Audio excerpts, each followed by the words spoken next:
शांति। आज 20 नवंबर 2024 की बाबा की साकार मुरली है। मुरली के महावाक्य हैं, मीठे बच्चे, मन मनाभव के वशीकरण मंत्र से ही तुम माया पर जीत पा सकते हो। यही मंत्र सबको याद दिलाओ। प्रश्न है, इस बेहद के ड्रामा में सबसे जबरदस्त लेबर्स यानी नौकर कौन कौन है और कैसे? उत्तर है, इस पुरानी दुनिया की सफाई करने वाले सबसे जबरदस्त लेबर्स हैं नेचुरल कैलेमिटीज। धरती हिलती है, बाढ़ आती है, सफाई हो जाते हैं। इसके लिए भगवान किसी को डायरेक्शन नहीं देते। बाप कैसे बच्चों को डिस्ट्रॉय करेंगे? यह तो ड्रामा में पार्ट है। रावण का राज्य है ना, इसे गॉडली कैलेमिटीज नहीं कहेंगे। ओम शांति। बाप ही बच्चों को समझाते हैं, बच्चे मन मना भव। ऐसे नहीं कि बच्चे बैठ बाप को समझा सकते। बच्चे नहीं कहेंगे शु बाबा मन मना भव, नहीं। यूँ तो भल बच्चे आपस में बैठ चिटचाट करते हैं, राय निकालते हैं, परंतु जो मूल महामंत्र है वह तो बाप ही देते हैं। गुरु लोग मंत्र देते हैं। यह रिवाज कहाँ से निकला? यह बाप जो नई सृष्टि रचने वाला है वही पहले पहले मंत्र देते हैं, मन मना भव। इसका नाम ही है वशीकरण मंत्र, अर्थात माया पर जीत पाने का मंत्र। यह कोई अंदर में जपना नहीं है, यह तो समझाना होता है। बाप अर्थ सहित समझाते हैं। भल गीता में है, परंतु अर्थ कोई नहीं समझते हैं। यह गीता का एपिसोड भी है, परंतु सिर्फ नाम बदली कर दिया है। कितनी बड़ी बड़ी पुस्तक आदि भक्ति मार्ग में बनती हैं। वास्तव में यह तो ओरली बाप बैठ बच्चों को समझाते हैं। बाप की आत्मा में ज्ञान है, बच्चों की भी आत्मा ही ज्ञान धारण करती है। बाकी सिर्फ सहज कर समझाने के लिए यह चित्र आदि बनाए जाते हैं। तुम बच्चों की तो बुद्धि में यह सारा नॉलेज है। तुम जानते हो बरोबर आदि सनातन देवी देवता धर्म था और कोई खंड नहीं था। फिर बाद में यह खंड ऐड हुए हैं, तो वह भी चित्र एक कोने में रख देना चाहिए जहाँ तुम दिखलाते हो भारत में इनका राज्य था तो और कोई धर्म नहीं था। अभी तो कितने ढेर धर्म हैं, फिर यह सब नहीं रहेंगे। यह है बाबा का प्लान। उन विचारों को कितनी चिंता लगी हुई है, तुम बच्चे समझते हो। यह तो बिल्कुल ठीक है, लिखा हुआ भी है। बाप आकर ब्रह्मा द्वारा स्थापना करते हैं। किसकी? नई दुनिया की। जमुना का कंठा यह है कैपिटल। वहाँ एक ही धर्म होता है। झाड़ बिल्कुल छोटा है। इस झाड़ का ज्ञान भी बाप ही देते हैं। चक्र का ज्ञान देते हैं। सतयुग में एक ही भाषा होती है और कोई भाषा नहीं होगी। तुम सिद्ध कर सकते हो, एक ही भारत था, एक ही राज्य था, एक ही भाषा थी। पैराडाइज में सुख शांति थी, दुख का नाम निशान नहीं था। हेल्थ वेल्थ हैप्पीनेस सब था। भारत नया था तो आयु भी बहुत बड़ी थी, क्योंकि पवित्रता थी। पवित्रता में मनुष्य तंदुरुस्त रहते हैं। अपवित्रता में देखो मनुष्यों का क्या हाल हो जाता है। बैठे बैठे अकाले मृत्यु हो जाती है, जवान भी मर पड़ते हैं। दुख कितना होता है। वहाँ अकाले मृत्यु होती नहीं, फुल एज होती है। पीढ़ी तक अर्थात बुढ़ापे तक कोई मरते नहीं है। किसको भी समझाओ तो यह बुद्धि में बिठाना है। बेहद के बाप को याद करो, वही पतित पावन है, वही सदगति दाता है। तुम्हारे पास वह नक्शा भी होना चाहिए तो सिद्ध कर समझा सकेंगे।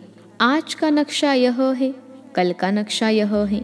कोई तो अच्छी रीति से सुनते भी है, यह पूरा समझाना होता है। यह भारत अविनाशी खंड है। जब यह देवी देवता धर्म था तो और कोई धर्म थे नहीं। अभी वह आदि सनातन देवी देवता धर्म है नहीं। यह लक्ष्मी नारायण कहा गए, कोई बता नहीं सकेंगे। कोई में ताकत नहीं बताने की। तुम बच्चे अच्छी रीति रहस्य युक्त समझा सकते हो, इसमें मूंझने की दरकार नहीं। तुम सब कुछ जानते हो और फिर रिपीट भी कर सकते हो। तुम कोई से भी पूछ सकते हो। यह कहा गई, तुम्हारा प्रश्न सुनकर चकित हो जाएंगे। तुम तो निश्चय से बताते हो, कैसे यह भी 84 जन्म लेते हैं। बुद्धि में तो है ना, तुम झट कहेंगे सतयुग नई दुनिया में हमारा राज्य था। एक ही आदि सनातन देवी देवता धर्म था, दूसरा कोई धर्म नहीं था। Everything new. हर एक चीज सतो प्रधान होती है। सोना भी कितना अथाह होता है, कितना सहज निकलता होगा, जो फिर ईंटें मकान आदि बनते होंगे। वहाँ तो सब कुछ सोने का होता है। खानियाँ सब नहीं होंगी ना। इमिटेशन तो निकालेंगे नहीं, जबकि रियल बहुत है। यहाँ रियल का नाम नहीं है, इमिटेशन का कितना जोर है। इसलिए कहा जाता है, झूठी माया झूठी काया। संपत्ति भी झूठी है। हीरे मोती ऐसे ऐसे किस्म के निकलते हैं जो पता भी नहीं पड़ सकता कि सच्चा है या झूठा है। शो इतना होता है जो परख नहीं सकते हैं, झूठा है व सच्चा। वहाँ तो यह झूठी चीजें आदि होती नहीं। विनाश होता है तो सब धरती में चले जाते हैं। इतने बड़े बड़े पत्थर हीरे आदि मकानों में लगाते होंगे, वह सब कहाँ से आया होगा? कौन कट करते होंगे? इंडिया में भी एक्सपर्ट बहुत हैं, होशियार होते जाएंगे, फिर वहाँ यह होशियारी लेकर आएंगे ना। ताज आदि सिर्फ हीरो के थोड़े ही बनेंगे, वह तो बिल्कुल रिफाइन सच्चे हीरे होते हैं। यह बिजली, टेलीफोन, मोटर आदि पहले कुछ नहीं था।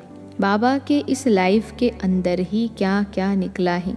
100 वर्ष हुए हैं जो यह सब निकले हैं। वहाँ तो बड़े एक्सपर्ट होते हैं, अभी तक सीखते रहते हो, होशियार होते रहते हैं। यह भी बच्चों को साक्षात्कार कराया जाता है। वहाँ हेलीकॉप्टर्स भी फुल प्रूफ होते हैं। बच्चे भी बड़े सतो प्रधान शुरुड़ बुद्धि वाले होते हैं। आगे थोड़ा चलो, तुमको सब साक्षात्कार होते रहेंगे। जैसे अपने देश के नजदीक आते हैं तो झाड़ दिखाई पड़ते हैं ना, अंदर में खुशी होती रहती है। अब घर आया कि आया, अभी आकर पहुँचे हैं। पिछाड़ी में तुमको भी ऐसे साक्षात्कार होते रहेंगे। बच्चे समझते हैं मोस्ट बिलीवेड बाबा हैं, वह है ही सुप्रीम आत्मा। उनको सब याद भी करते हैं।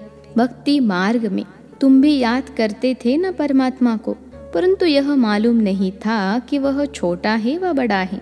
गाते भी है, चमकता है अजब सितारा भ्रकुटी के बीच में, तो जरूर बिंदी मिसल होगा ना। उनको ही कहा जाता है सुप्रीम आत्मा माना परमात्मा। उनमें खूबियाँ तो सब है ही, ज्ञान का सागर है। क्या ज्ञान सुनाएंगे, वह तो जब सुनावे तब तो मालूम पड़े ना। तुम भी पहले जानते थे क्या? सिर्फ भक्ति ही जानते थे, अभी तो समझते हो वंडर है। आत्मा को भी इन आँखों से देख नहीं सकते हैं तो बाप को भी भूल जाते हैं। ड्रामा में पार्ट ही ऐसा है जिसको विश्व का मालिक बनाते हैं, उनका नाम डाल देते हैं और बनाने वाले का नाम गुम कर देते हैं। श्री कृष्ण को त्रिलोकीनाथ वैकुंठनाथ कह दिया है, अर्थ कुछ नहीं समझते हैं, सिर्फ बड़ाई दे देते हैं। भक्ति मार्ग में अनेक बातें बैठ बनाई हैं। कहते हैं भगवान में इतनी ताकत है, वह हजारों सूर्य से तेज हैं, सबको भस्म कर देते हैं। ऐसी ऐसी बातें बना दी हैं। बाप कहते हैं मैं बच्चों को जलाऊंगा कैसे? यह तो हो नहीं सकता। बच्चों को बाप डिस्ट्रॉय करेंगे क्या? नहीं, यह तो ड्रामा में पार्ट है। पुरानी दुनिया खत्म होनी है। पुरानी दुनिया के विनाश के लिए यह नेचुरल कैलेमिटी सब लेबर्स हैं। कितने ज़बरदस्त लेबर्स हैं। ऐसे नहीं कि उन्हों को बाप का डायरेक्शन है कि विनाश करो, नहीं। तूफान लगते हैं, फेमन होता है, भगवान कहते हैं क्या यह करो? कभी नहीं। यह तो ड्रामा में पार्ट है। बाप नहीं कहते हैं बॉम्ब्स बनाओ। यह सब रावण की मत कहेंगे। यह बना बनाया ड्रामा है। रावण का राज्य है तो आसुरी बुद्धि बन जाते हैं, कितने मरते हैं, आखिरी तो सब जला देंगे। यह बना बनाया खेल है जो रिपीट होता है। बाकी ऐसे नहीं कि शंकर के आँख खोलने से विनाश हो जाता है। इनको गॉडली कैलेमिटीज भी नहीं कहेंगे, यह नेचुरल ही है। अब बाप तुम बच्चों को श्रीमत दे रहे हैं, कोई को दुख आदि देने की बात ही नहीं। बाप तो है ही सुख का रास्ता बताने वाला। ड्रामा प्लान अनुसार मकान पुराना होता ही जाएगा। बाप भी कहते हैं यह सारी दुनिया पुरानी हो गई है, यह खलास होनी चाहिए। आपस में लड़ते देखो कैसे हैं। आसुरी बुद्धि है ना, जब ईश्वरीय बुद्धि है तो कोई भी मारने आदि की बात नहीं। बाप कहते हैं मैं तो सबका बाप हूँ, हमारा सब पर प्यार है। बाबा देखते यहाँ है, फिर अनन्य बच्चों तरफ ही नजर जाती है, जो बाप को बहुत प्रेम से याद करते हैं, सर्विस भी करते हैं। यहाँ बैठे बाप की नज़र सर्विसेबल बच्चों तरफ चली जाती है, कभी देहरादून, कभी मेरठ, कभी दिल्ली। जो बच्चे मुझे याद करते हैं मैं भी उनको याद करता हूँ। जो मुझे नहीं भी याद करते हैं तो भी मैं सबको याद करता हूँ, क्योंकि मुझे तो सबको ले जाना है ना। हाँ, जो मेरे द्वारा सृष्टि चक्र की नॉलेज को समझते हैं नंबरवार, वह फिर ऊंच पद पाएंगे। यह बेहद की बातें हैं। वह टीचर आदि होते हैं हद के, यह है बेहद का। तो बच्चों के अंदर में कितनी खुशी होनी चाहिए। बाप कहते हैं सबका पार्ट एक जैसा नहीं हो सकता है। इनका तो पार्ट था, परंतु फॉलो करने वाले कोटों में कोई निकले। कहते हैं बाबा हम 7 दिन का बच्चा हूँ, 1 दिन का बच्चा हूँ तो पुंगरे ठहरे ना। तो बाप हर बात समझाते रहते हैं। नदी भी बरोबर पार कर आए थे। बाबा के आने से ही ज्ञान शुरू हुआ है। उनकी कितनी महिमा है। वह गीता के अध्याय तो तुमने जन्म जन्मांतर कितने बार पढ़े होंगे। फर्क देखो कितना है। कहाँ श्री कृष्ण भगवान वाच, कहाँ शिव परमात्मा वाच। रात दिन का फर्क है।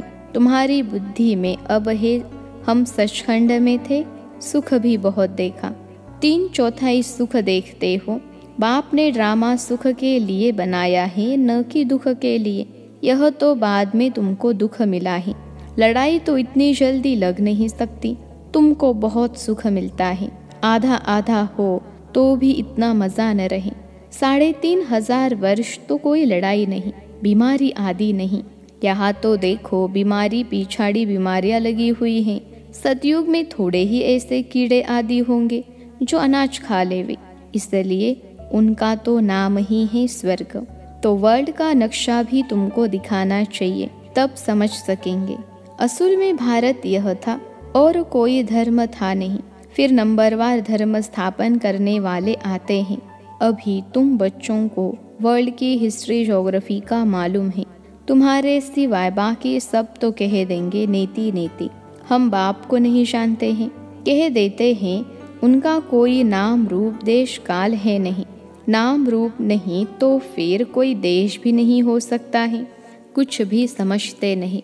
अब बाप अपना यथार्थ परिचय तुम बच्चों को देते हैं। अच्छा, मीठे मीठे सिखलते बच्चों प्रति माता पिता बाप दादा का याद प्यार और गुड मॉर्निंग। रूहानी बाप की रूहानी बच्चों को नमस्ते। हम रूहानी बच्चों की सिखलते रूहानी माता पिता बाप दादा को याद प्यार, गुड मॉर्निंग और नमस्ते बाबा नमस्ते। धारणा के लिए मुख्य सार पहली पॉइंट है, सदा अपार खुशी में रहने के लिए बेहद का बाप जो बेहद की बातें सुनाते हैं उनका सिमरन करना है और बाप को फॉलो करते चलना है। दूसरी पॉइंट है, सदा तंदुरुस्त रहने के लिए पवित्रता को अपनाना है। पवित्रता के आधार से हेल्थ, वेल्थ और हैप्पीनेस का वर्षा बाप से लेना है। आज का वरदान है, सर्व प्राप्तियों को स्मृति में इमर्श रख, सदा संपन्न रहने वाले संतुष्ट आत्मा भव। सर्व प्राप्तियों को स्मृति में इमर्श रख, सदा संपन्न रहने वाली संतुष्ट आत्मा भव। विश्लेषण है, संगम युग पर बाप दादा द्वारा जो भी प्राप्तियां हुई है उनकी स्मृति इमर्श रूप में रहे तो प्राप्तियों की खुशी कभी नीचे हलचल में नहीं लाएगी, सदा अचल रहेंगे। संपन्नता अचल बनाती है, हलचल से छुड़ा देती हैं। जो सर्व प्राप्तियों से संपन्न है वे सदा राजी, सदा संतुष्ट रहते हैं। संतुष्टता सबसे बड़ा खजाना है। जिसके पास संतुष्टता है उसके पास सब कुछ है। वह यही गीत गाते रहते कि पाना था वो पा लिया। आज का स्लोगन है, मोहब्बत के झूले में बैठ जाओ तो मेहनत आपे ही छूट जाएगी। मोहब्बत के झूले में बैठ जाओ तो मेहनत आपे ही छूट जाएगी। अच्छा, ओम शांति।